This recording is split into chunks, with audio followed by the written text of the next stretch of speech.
Hello बेटा, नमस्कार। एक बार फिर से टीएनआई के मंच पर मैं तरसिंह आपका बहुत बहुत स्वागत करता हूं। तो बेटे आज पीजीटी केवीएस हिंदी की टेस्ट सीरीज 4 सोल्व कराएंगे। तो बेटे जैसा कि आपको पता है, पिछली आपने टेस्ट सीरीज देखी होंगी। इसमें आपका एनसीईआरटी का प्रॉपर निचोड़ है और उसके बाद बेटे आपका व्याकरण है, अभिव्यक्ति वाला है और हिंदी साहित्य सभी का मिश्रण है, हिंदी शिक्षण का मिश्रण है। तो प्यारे बच्चों, ज़्यादा समय खराब न करते हुए जी क्वेश्चन बनेंगे यहाँ से। और लीजिए भाई, आपके सामने आज के सेशन का ये पहला प्रश्न है। चौथी पीजीटी हिंदी केवीएस की चौथी टेस्ट सीरीज है भाई ये जी। 63 सलाखा पुरुषों के जीवन का वर्णन हुआ है अन्य कुमार में, महापुराण में, स्वयंभू छंद में, पौमचर्य में। तो बेटे इसके अगर उत्तर की बात करें तो बेटे महापुराण में जी। पुष्पदंत की रचना है महापुराण, जिसमें 63 सलाखा पुरुष कर लो, महापुरुष कह लें बेटे। कवि शेखर और अभिनव जयदेव के नाम से जाना जाता है। ए जायसी को, बी विद्यापति को, सी सूरदास को, डी तुलसीदास को। तो बेटा कवि शेखर या अभिनव जयदेव के नाम से विद्यापति को जाना जाता। अभिनव शब्द का मतलब होता है नया। ये बेटे जयदेव को अपना आदर्श मानते थे। जयदेव ने जो गीत गोविंद लिखी थी उसी को आधार बना के इन्होंने पदावली लिखी थी बेटे मैथिली भाषा में। इनको मैथिल कोकिल भी कहा जाता है। बड़ी आगे, हिंदी का सबसे प्राचीन छंद है ए दोहा, बी चौपाई, सी इंद्रवज्रा और डी है सोरठा। तो बेटा हिंदी का जो सबसे प्राचीन छंद है वो दोहा है जी। अब भ्रंश में भी काफी प्रचलित था ये। आगे बढ़ते हैं। उक्ति व्यक्ति प्रकरण का विषय है छंद, अलंकार, रस या भक्ति काव्य। तो बेटा जो उक्ति व्यक्ति जो ग्रंथ है वो अलंकार संबंधी ग्रंथ है बेटे। अलंकार बोलते हैं जैसे वैचित्र्य, कि किसी बात को अनोखे तरीके से कहना वैचित्र्य। तो बेटा ये अलंकार संबंधी ग्रंथ है। बढ़ते हैं आगे। पंडिये सल सत बखाइन देही रुद्र वसंत न जाइन। ये पंक्तियां किसकी हैं? ए जोइंदू, बी सरहप्पा, सी लुइप्पा, डी डोमिप्पा। तो बेटे ये जो पंक्तियां हैं सिद्धों में जो प्रथम माने जाते हैं सरहप्पा जी की पंक्तियां हैं। बढ़ते हैं आगे। साधना के क्षेत्र में जो ब्रह्म है, साहित्य के क्षेत्र में वही रहस्यवाद है। यह कथन किसका है? ए राहुल सांस्कृतियान का, बी रामचंद्र शुक्ल का, सी राम कुमार वर्मा का, डी आचार्य हजारी प्रसाद द्विवेदी का। तो बेटे आचार्य शुक्ल जी का कथन है ये, कि जो साहित्य साधना के क्षेत्र में जो ब्रह्म है, साहित्य के क्षेत्र में वही रहस्यवाद है। और जी आगे बढ़ते हैं। कबीर की भाषा को सुधुकड़ी किसने कहा? जी कबीर की भाषा को किसी ने पंचमेली कहा, किसी ने खिचड़ी कहा है, किसी ने कबीर को वाणी का डिक्टेटर कहा। यहाँ है कबीर की भाषा को सुधुकड़ी किसने कहा? हजारी प्रसाद द्विवेदी, श्याम सुंदर दास, रामचंद्र शुक्ल, राम कुमार वर्मा। तो बेटे कबीर की भाषा को सुधुकड़ी की अगर बात की जाए तो बेटे सी ऑप्शन है, रामचंद्र शुक्ल ने कहा था। श्याम सुंदर दास ने पंचमेली या खिचड़ी कहा था भी। हजारी प्रसाद द्विवेदी ने वाणी का डिक्टेटर कहा है कबीर को। दादू पंथ पहले किस नाम से प्रसिद्ध था? तो बेटे ए है दादू संप्रदाय, परब्रह्म संप्रदाय, बी पर, सी पर निर्गुणिया संप्रदाय, डी पर है अलख संप्रदाय। तो बेटा दादू संप्रदाय परब्रह्म संप्रदाय नाम से प्रसिद्ध था पहले जी। दादू इसके प्रवर्तक है। संत रैदास शिष्य थे। रैदास रामानंद के, सघन के, पीपाजी के, नामदेव के। तो बेटे रैदास हो या कबीर हो, रामानंद के 12 शिष्यों में दोनों की गिनती होती है। जो दोनों का जन्म 1398 में हुआ, दोनों का जन्म काशी में हुआ। हिंदी का प्रथम सूफी कवि कौन है? जायसी, मुल्ला दाऊद, नूर मोहम्मद, मुल्ला वजी। तो हिंदी का पहला सूफी कवि मुल्ला दाऊद है, जिसकी रचना चंदायन है बेटे। बी है उत्तर इसका। बढ़ते हैं आगे। सर्वाधिक प्रेमाख्यान काव्य ग्रंथों के रचयिता, सबसे ज्यादा प्रेमाख्यान काव्य जो ग्रंथ हैं वो किसने लिखे बेटे? उस्मान ने, मुल्ला दाऊद ने, मंजन ने या फिर जान कवि ने। तो सबसे ज्यादा प्रेमाख्यान काव्य जान कवि ने लिखे थे। प्रेम में सारा जान का खेल रहता है, अजय देवगन भी कहते थे जी। आगे बढ़ते हैं। रामज्ञा प्रश्न का दूसरा नाम क्या है? राम प्रश्नावली, अंतर्भेदी रामायण। आगे है भी 2 ऑप्शन और मिलेंगे आपको जी। हाँ जी लीजिए, रामलला नेछु या दोहावली। तो बेटे बात करते हैं कि दूसरा है बेटे इसका दोहावली रामायण नाम है बेटा इसका। दोहावली, ये थोड़ा टाइपिंग मिस्टेक है, दोहावली रामायण आएगा भी। प्यारे बच्चों बढ़ते हैं आगे। किस विद्वान ने भक्ति काल को हिंदी साहित्य का श्रवण युग कहा? A George Grierson, B Ramchandra Shukla, C Hazari Prasad, D है रामविलास शर्मा। तो बेटा जॉर्ज ग्रियर्सन ने इसको श्रवण युग कहा था जी। बढ़ते हैं आगे।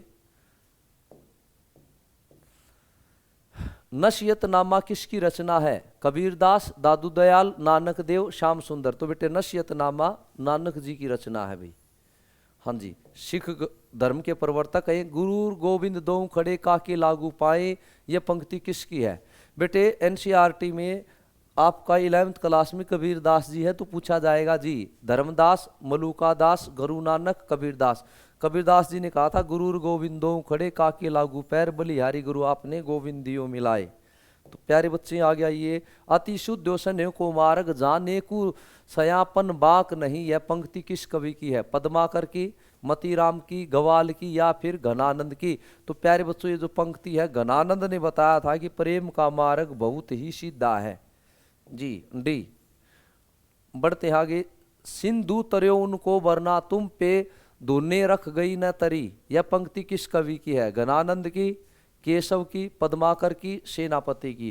प्यारे बच्चों केशव दास जी की पंक्ति है ये जी, आचार्य केशव दास जी। बढ़ते हैं आगे। भूषण का कौन सा ग्रंथ इनमें से अलंकार संबंधी है? शिवराज भूषण, शिवाबावनी, छत्रसाल दशक, इनमें से कोई नहीं। बेटे भूषण ने ये 3 ही ग्रंथ लिखे हैं, शिवाबावनी, छत्रसाल दशक और शिवराज भूषण। बेटा भूषण का मतलब होता आभूषण, भूषण का मतलब होता आभूषण, और तो आभूषण का मतलब होता अलंकार। तो शिवराज भूषण बेटे अलंकार संबंधी ग्रंथ है। A for advance. ऐसे ट्रिक के साथ याद करते जाना, आगे बढ़ते जाना। किस कवि की पालकी में बुंदेलखंड के शासक ने अपना कंधा लगाया था? पद्माकर, सेनापति, देव या भूषण? बुंदेलखंड के राजा ने भूषण की पालकी जब जा रही थी शादी होके तो उन्होंने खुद कंधा लगाया था। डी। इतना अच्छा लगता था भूषण उनको। बड़ी आगे। दूसरा सप्तक का प्रकाशन कब हुआ? आधुनिक काल बेटे। दूसरा जो तार सप्तक है उसका प्रकाशन 1951, 1943, 1959, 1965।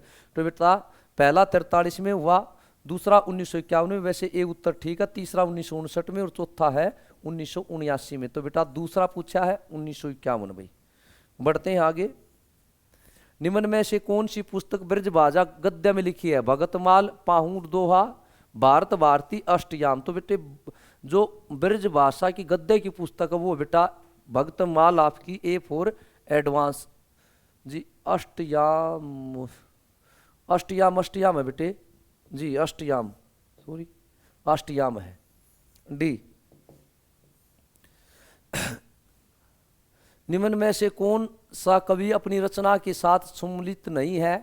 चंद छंद वर्णन की महिमा, चंदवरदाई, भाषा योग वशिष्ठ राम प्रसाद निरंजनी, प्रेम सागर लल्लूलाल, नासिकेतोपाख्यान सदल मिसर। तो बेटा ये चंद छंद वर्णन की महिमा ये चंदवरदाई की नहीं है, ये गंग कवि की है बेटे जी। ए।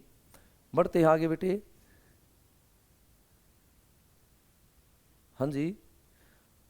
उदय भान चरित रचना का अन्य नाम क्या है? ए प्रेम सागर, बी सुख सागर, सी रानी केत की कहानी, डी नासिकेतोपाख्यान।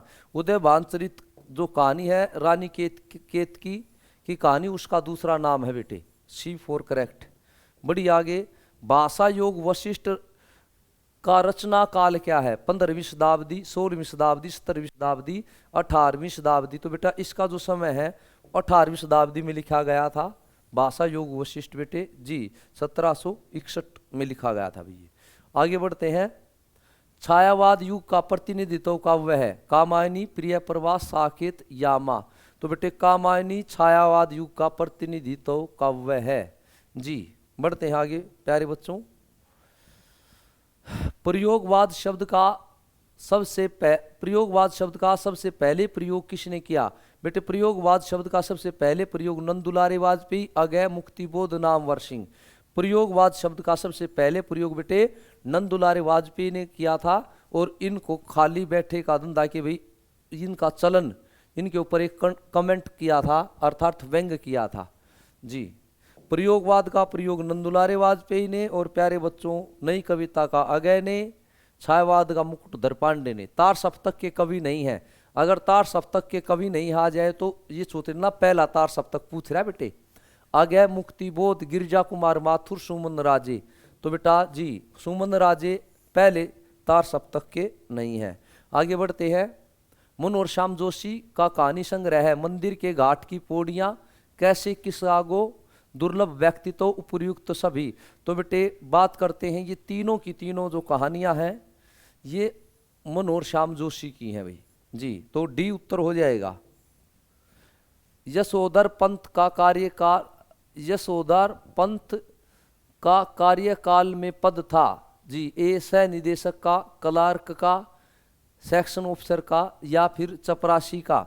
तो प्यारे बच्चों ये आपके एनसीईआरटी से लिया गया है कि जो यशोधर बाबू थे उनका उसके कार्यालय में कौन सा पद था, याद कीजिए जी।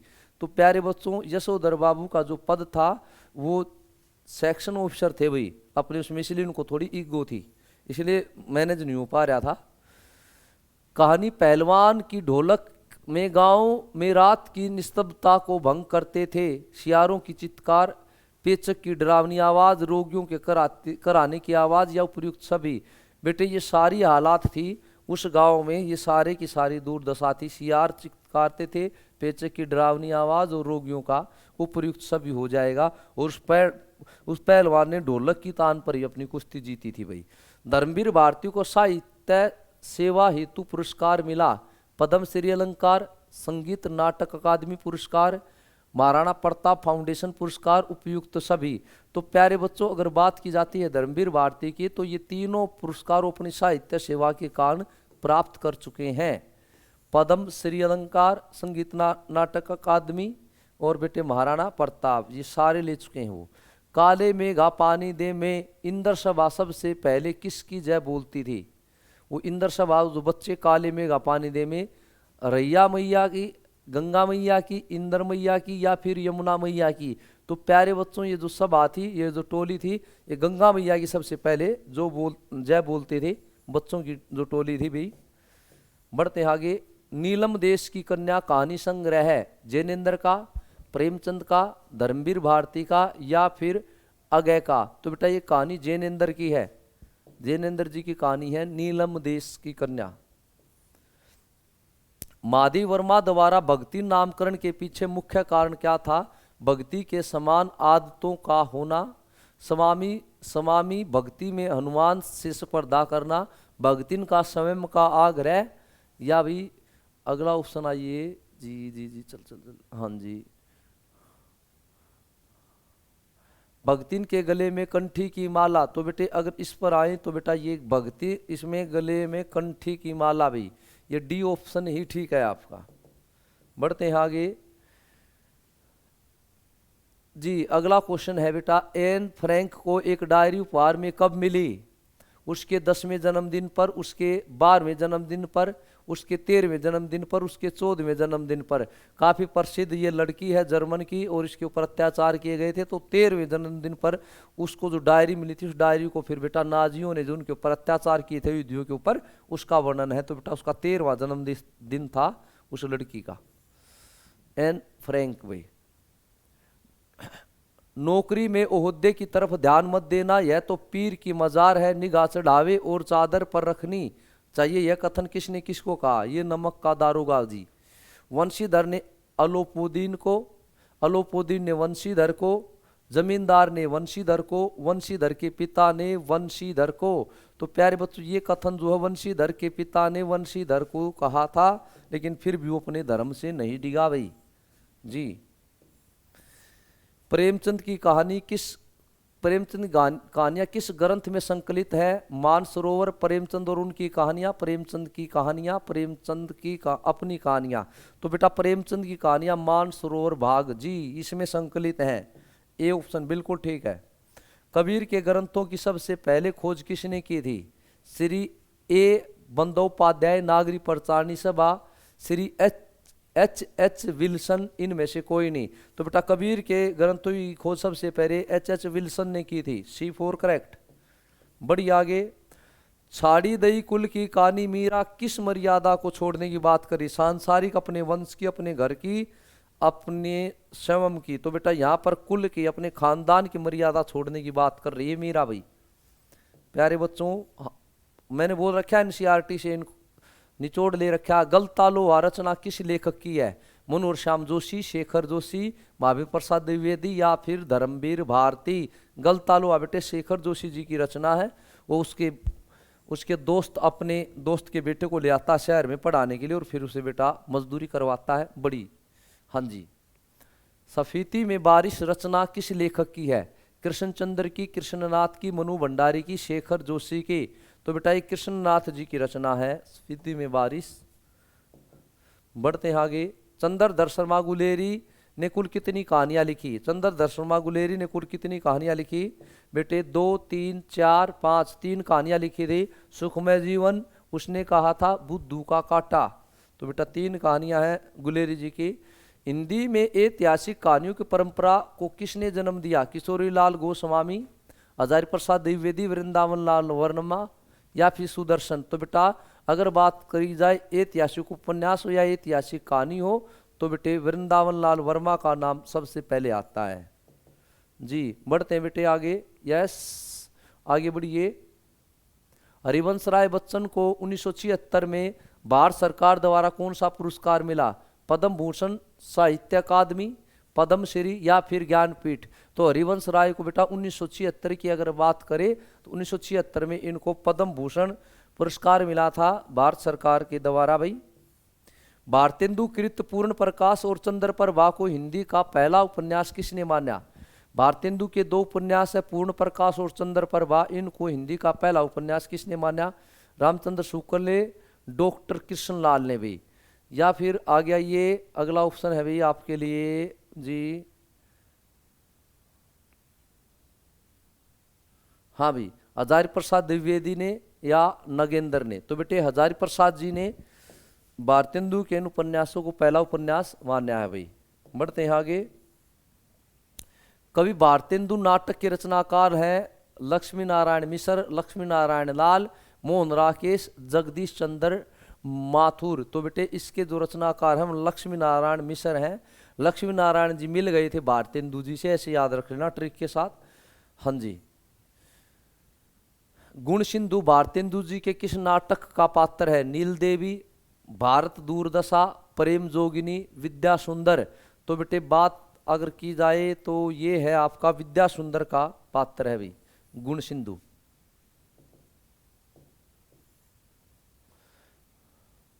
भरतखंड की समृद्धि नामक निबंध के लेखक कौन है? राधाचरण गोस्वामी, श्रीनिवास दास, भारतेंदु हरिश्चंद्र, काशीनाथ खत्री। तो बेटा इसके रचनाकार श्रीनिवास दास हैं जी। बढ़ते हैं आगे। भारतेंदु के किस निबंध को विचार परक निबंध और साहित्यालोचन दोनों विधाओं में रखा जाता है? बादशाह दर्पण, उदयपुरोदय, नाटक, फिर उसके बाद तदीय सर्वेस्वय। तो प्यारे बच्चों ये जो नाटक जो निबंध है ये दोनों के अंदर रखा जाता है। भारतेंदु जी ने नाटक नाम से निबंध लिखा था, कई बार पूछा जाता है ये। महादेव वर्मा कृत स्मारिका में पूर्ण समरण शीर्षक द्वारा किसका रेखांकन किया गया है? डॉक्टर राजेंद्र प्रसाद का, डॉक्टर राजेंद्र यादव का, गांधी का या फिर नेहरू का? जी प्यारे बच्चों इसमें गांधी जी के बारे में लिखा है महादेव वर्मा ने भी। निम्न में कौन सम्मिलित है ये बताना कौन सा ठीक है? अतीत के गर्त से भगवती चरण वर्मा, सृंजन के सेतु विष्णु प्रभाकर, याद हो कि न हो काशी सिंह, उपर्युक्त सभी। तो प्यारे बच्चों सभी सम्मिलित हैं या देखिए फटाफट और बेटे बढ़ते हैं। मुझे लग रहा है सभी सम्मिलित हैं अर्थात सभी ठीक है भाई। बढ़ते हैं आगे। प्रताप नारायण मिश्र की जीवनी किसने लिखी? बाल मुकुंद गुप्त ने, प्रेमघन ने, भारतेंदु ने, बालकृष्ण भट्ट ने भी। प्रताप नारायण मिश्र जो हैं भारतेंदु मंडल के रचनाकार हैं, तो इनकी जीवनी की अगर बात की जाए तो बेटे बाल मुकुंद गुप्त ने लिखी थी भाई। हाँ जी, बाल मुकुंद गुप्त शिव शंभू के चिट्ठे बेटा प्रसिद्ध अपने समय के निबंधकार। निम्न में से कौन सी रचना प्रकाश चंद्र गुप्त की नहीं है? अल्मोड़ा के बाजार, स्वराज्य भवन, बंगाल का काल, उपर्युक्त सभी।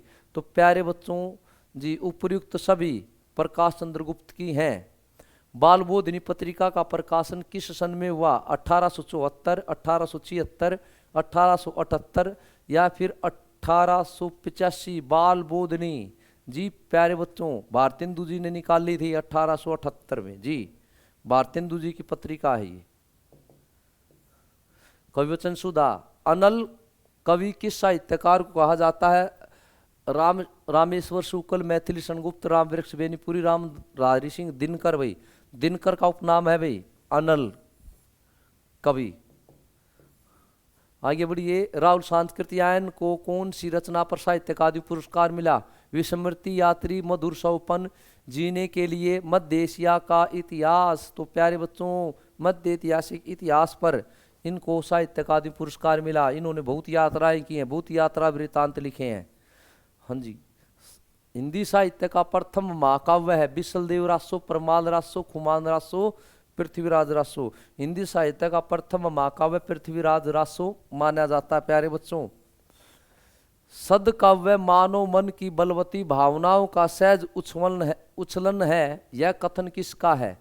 सदकाव्य मानव मन की बलवती भावनाओं का सहज उछलन है, लोजाइंस का, हेगेल का, या भी देखिएगा। आगे बढ़ते हैं जी। 58 पे है प्लेटो का या फिर वर्ड्सवर्थ का? तो बेटे बात करते हैं, ये जो कथन है ये वर्ड्सवर्थ का बेटे, कल भी शायद ये आया था। वर्ड्सवर्थ है इसके रचनाकार। डी ऑप्शन भाई। दयाबाई के गुरु थे नारद मुनि, चरणदास, रैदास और अग्रदास। तो बेटे दयाबाई के अगर हम गुरु की बात करते हैं तो प्यारे बच्चों चरणदास जिनके गुरु हैं। चरणों में दया मिली, किसी के चरणों में दया मिल जाती है। धवनी संप्रदाय के प्रवर्तक हैं आचार्य क्षेमेंद्र, आचार्य वामन, आचार्य भामा, आचार्य आनंदवर्धन। तो बेटा धवनी संप्रदाय के प्रवर्तक हैं आनंदवर्धन भाई। बढ़ते हैं आगे।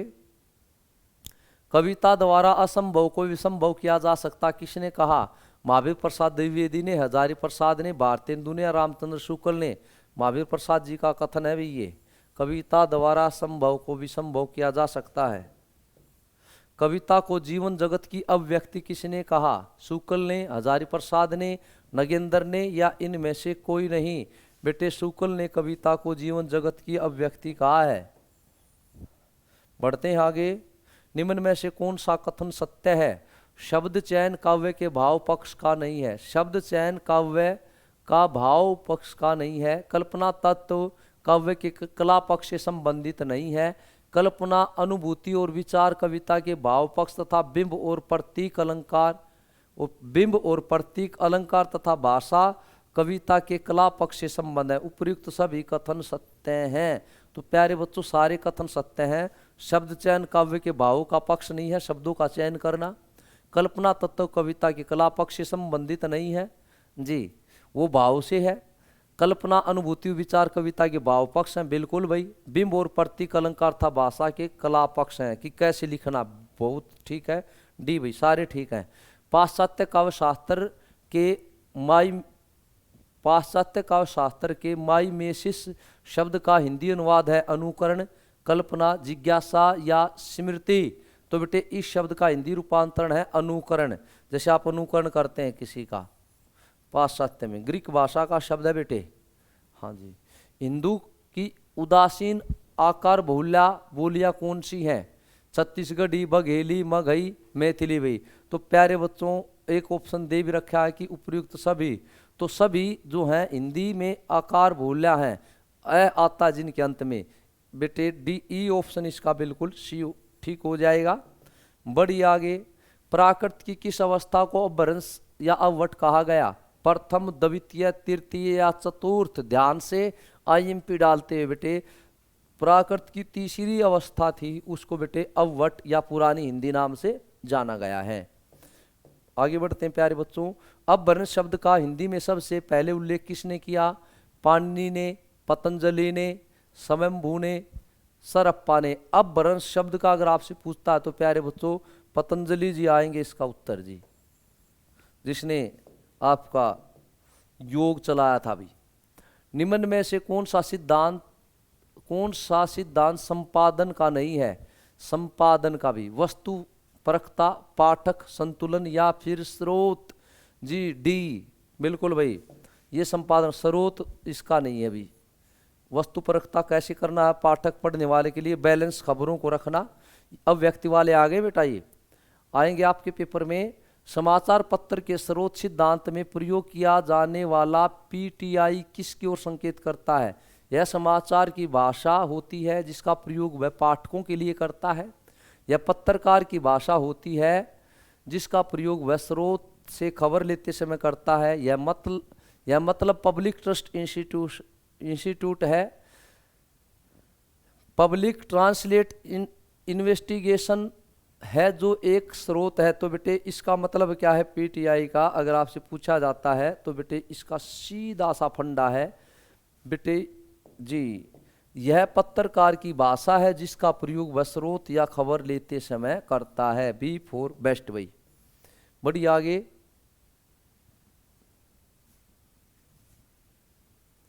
हाँ खुल भाई जल्दी।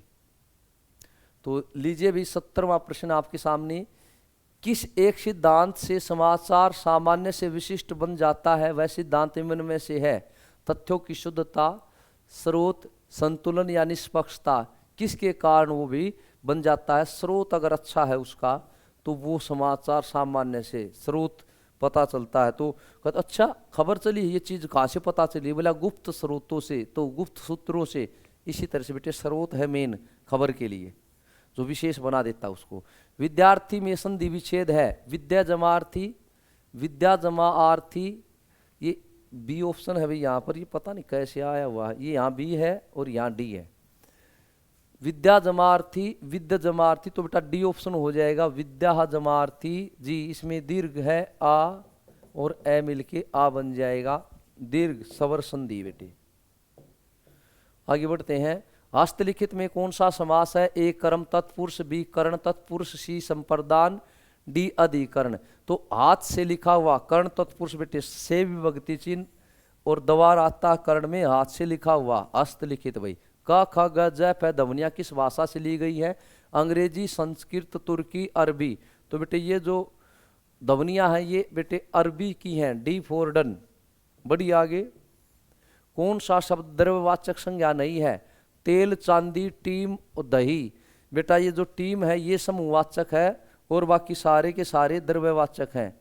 ये समूहवाचक है और सारे के सारे द्रव्यवाचक हैं बेटे, अर्थात सी हो जाएगा उसका उत्तर। बढ़ते हैं आगे, विशेषण के कितने भेद होते हैं? 5, 3, 6, 4। विशेषण के बेटे 4 भेद होते हैं। डी गुणवाचक, संख्या, परिमाण और सार्वनामिक। बढ़ते बेटा आगे, कौन सी पूर्वकालिक क्रिया है? शर्माना, नहाना, चलकर, पढ़ना। पूर्वकालिक क्रिया के पीछे कर लगा मिलेगा बेटा, सी फॉर करेक्ट, चलकर पूर्वकालिक क्रिया है। बढ़ते हैं भैया आगे,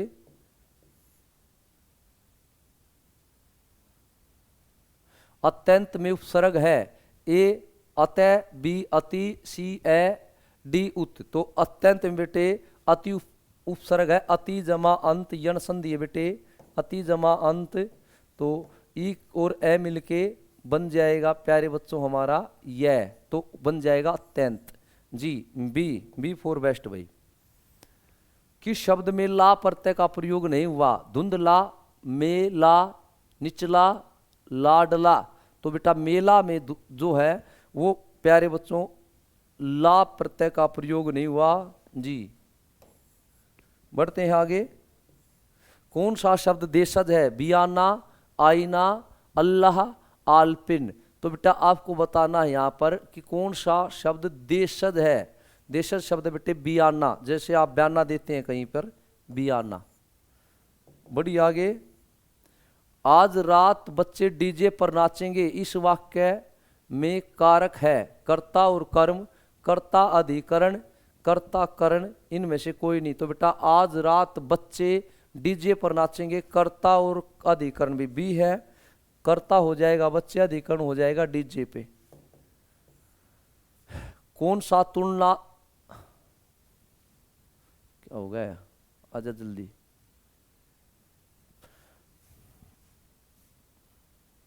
भाई 1 मिनट बेटे, हाँ कौन सा तुलनावाचक संबंध बोधक अव्यय है? तुलना भी। देहरादून की अपेक्षा नैनीताल में ज्यादा ठंड है। घर के सामने आम का पेड़ है। शादी में धर्मेंद्र परिवार के संग थे। बच्चों के कारण दादाजी परेशान थे। तो ए है भाई तुलना। देहरादून स्थानवाचक, देहरादून की अपेक्षा नैनीताल में तुलना कर रखी है। ए फॉर एडवांस भाई। व्याकरण से भी आएंगे बेटे। गांठ का तत्सम रूप है। ए अंगुष्ठ, बी ग्रंथि, सी गट्ठर और डी है बेटे गट्ठी। तो बेटे ग्रंथ का जो तत्सम रूप है वो है प्यारे बच्चों बी ग्रंथि। ग्रंथि बेटे बी हो जाएगा इसका। आगे बढ़ते हैं।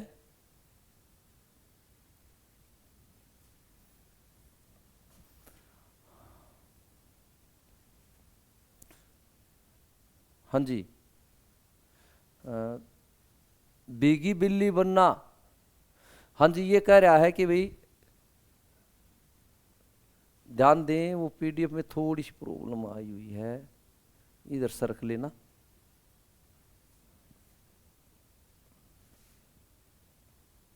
नीचे जो क्वेश्चन है उसको मैं बता देता हूं आपको। दो शब्द हैं, एक तो है इंदिरा और एक है इंदिरा। तो श्रुत सम भिन्नार्थी शब्द हैं, इसमें बताना है किसका क्या है। तो बेटा इंदिरा लक्ष्मी, इंद्र की पत्नी। उसके बाद अब फूल और कमल, बिजली नई और बिजली, इंद्र की पत्नी और लक्ष्मी। तो बेटा इंदिरा का मतलब होता है इंद्र की पत्नी और इंदिरा का मतलब होता है बेटे लक्ष्मी। डी ठीक है अभी। 84वां क्वेश्चन देखिएगा। भीगी बिल्ली बनना, डर कर चुप हो जाना, हार जाना, शोषण करना। बेटे ए डर कर चुप हो जाना। भागते भूत की लंगोटी भली, नष्ट होते सामान को जितना बचा लिया जाए वो बहुत है।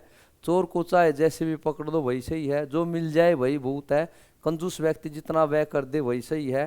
भाई जो मिल जाए वही सही है। सी दिनकर का पर्यायवाची शब्द है चंद्र, दीपक, भानु, विद्युत। तो दिनकर बेटे सूर्य अर्थात भानु। सी है बेटा इसका। सी बेटे दिनकर बोले तो भानु या सूर्य।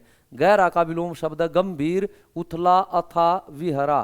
तो बेटे गहरा का जो विलोम शब्द है प्यारे बच्चों वो उथला होता है जी। बढ़ते हैं आगे। कौन सा सर्वनाम वस्तु बोधक है? कौन, कोई, कुछ, इनमें से कोई नहीं बेटे। हाँ जी, तो देखिएगा आपको बताना है कौन सा वस्तु बोधक है। ध्यान से बेटे प्यारे बच्चों, वस्तु बोधक की बात करें कुछ कि कुछ है, कुछ गिरा हुआ है वस्तु। भाई कोई में व्यक्ति या प्राणी बोधक हो जाएगा, कौन में प्राणी बोधक हो जाएगा।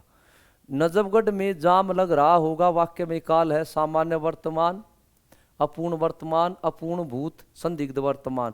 नजफगढ़ में जाम लग रहा होगा तो बेटे ये है आपका संदिग्ध वर्तमान। अगर ऐसा होता नजफगढ़ में जाम लगा होगा तो हो जाता संदिग्ध भूत। भाई अब संदिग्ध वर्तमान है। मन चंगा तो कसौटी में गंगा। रचना के आधार पर वाक्य भेद है। सरल वाक्य, मिश्र वाक्य, संयुक्त वाक्य, इनमें से कोई नहीं। तो प्यारे बच्चों मिश्र वाक्य है ये। मन चंगा तो कसौटी में Ganga ji. B for best. आगे बढ़ते हैं बेटे। बच्चों की भाषा इस बात के लिए पर्याप्त संकेत देती है कि वे अपनी भाषा नहीं जानते, वे अपनी भाषा का व्याकरण जानते हैं। वे अपनी भाषा का व्याकरण नहीं जानते, वे अपनी भाषा का साहित्य जानते हैं। तो बेटा वे अपनी भाषा का व्याकरण जानते हैं या अपनी भाषा का व्याकरण नहीं जानते, वे अपनी भाषा। तो बेटे ये है आपका संकेत देती हुए अपनी भाषा का व्याकरण जानते हैं। बिल्कुल भी प्रत्येक बच्चा अनजाने में से ही अपनी भाषा का व्याकरण जानता है। वाइगोस्की का समर्थन करते हैं भाषा और दक्षता का, सामाजिक अंत्यक्रिया का, अनुकरण का, दंड और पुरस्कार का। वाइगोस्की बेटे सामाजिक अंत्यक्रिया का कि समाज में रह के बच्चा सीखता है, इसका समर्थन करते हैं। मातृभाषा में ही बच्चे का मस्तिष्क सबसे पहले क्रियाशील होता है। यह कथन है पूर्णतः सत्य। पूर्णतः सत्य नहीं है, आंशिक सत्य है। पूर्णतः सत्य, पूर्णतः सत्य भी मातृभाषा में मानसिक जी। बिल्कुल ठीक है ये। बढ़ते हैं प्यारे बच्चों आगे। कहानियां बच्चों के भाषा विकास के किस पक्ष को सर्वाधिक प्रभावित करती? केवल मौखिक व्यक्ति, कल्पनाशील एवं सृजनात्मकता। वैसे बी उत्तर है इसका। आगे देखते हैं क्या होगा। बी उत्तर है बेटा। कहानी का मतलब होता है बच्चों की कल्पना शक्ति बढ़ती है और रचना करने के गुण आते हैं उसमें। बढ़िए बेटे आगे। यस लीजिए, चल भी आगे चल। हाँ जी, 95 भाषा सीखने की प्रक्रिया में साहित्य खाली स्थान के रूप में कार्य करता है। प्रामाणिक स्रोत, प्रेरणात्मक स्रोत, बाधक स्रोत या अतिरिक्त बोझ भाई। तो प्यारे बच्चों सीधी सी बात है, प्रेरणा देता साहित्य में सीखने के लिए। बी फॉर बेस्ट भाई। बढ़ते हैं आगे। प्राथमिक स्तर पर बच्चों की मौखिक अभिव्यक्ति का आकलन करने के संदर्भ में आप किसे सर्वाधिक महत्व देंगे? प्राथमिक स्तर पर बच्चों की मौखिक अभिव्यक्ति, हिंदी पत्रिका पढ़ना, समाचार पत्र पढ़ना, कहानी को दोहराना, नाटक मंचन। बेटे बिल्कुल डी हो जाएगा, नाटक मंचन। नाटक मंचन में सारा आ जाएगा कि उसका बोलने का तरीका क्या है, किस समय पर कैसे कैसे बोलता है। आगे बढ़ते हैं। सुनने की कुशलता में एक महत्वपूर्ण उद्देश्य है सुनना और दोहराना। कविता सुनना, सुनने में रुचि और धैर्य, कहानी सुनना। तो बेटे महत्वपूर्ण है सुनने में धैर्य रखना। 97 का सी भाई। जब तक आप धैर्य नहीं रखेंगे आप सुन ही नहीं सकते। जब तक आप सुन नहीं सकते समझ नहीं सकते। जब तक आप समझ नहीं सकते बोल नहीं सकते। प्राथमिक स्तर पर कविता शिक्षण का सर्वाधिक महत्वपूर्ण उद्देश्य है कविता का भावार्थ बताना, कविता का शब्दार्थ बताना, कविता में छंद और अलंकार बताना, कविता पाठ का आनंद लेना। डी भाई, आनंद लेना जी। बढ़ते हैं आगे। पढ़ना सीखने की प्रक्रिया में सबसे कम प्रभावी है चित्रात्मकता, अनुमान लगाना, पुनरावृत्ति, 2 अक्षरों वाले शब्द। जी बिल्कुल, 2 अक्षरों वाले शब्द कम महत्वपूर्ण और सार सभी का रोल रहता है भी पढ़ने में। बढ़ते हैं आगे। चित्रकारी को स्वयं के अभिव्यक्ति का माध्यम बनाना प्राथमिक स्तर पर एक महत्वपूर्ण उद्देश्य नहीं है, एक महत्वपूर्ण उद्देश्य है। बच्चों की लेखन क्षमता में बाधक है, लेखन क्षमता का अभूतियन है। तो प्यारे बच्चों ये एक महत्वपूर्ण उद्देश्य है जी। बी उत्तर हो जाएगा इसका। प्यारे बच्चों ये थी बेटे आपकी पीजीटी केवीएस हिंदी की चौथी टेस्ट सीरीज। अगली टेस्ट सीरीज लेके मैं बहुत जल्दी हाजिर हूँगा बेटा आपके सामने। तब तक के लिए मैं इजाज़त चाहता हूँ। जय हिंद, जय भारत भाई। हमारी वीडियो देखते रहिएगा आगे बेटे, और पीछे भी जो भी करा रखा है काफ़ी मददगार होंगी ऐसी मैं उम्मीद रखता हूँ। Thank you.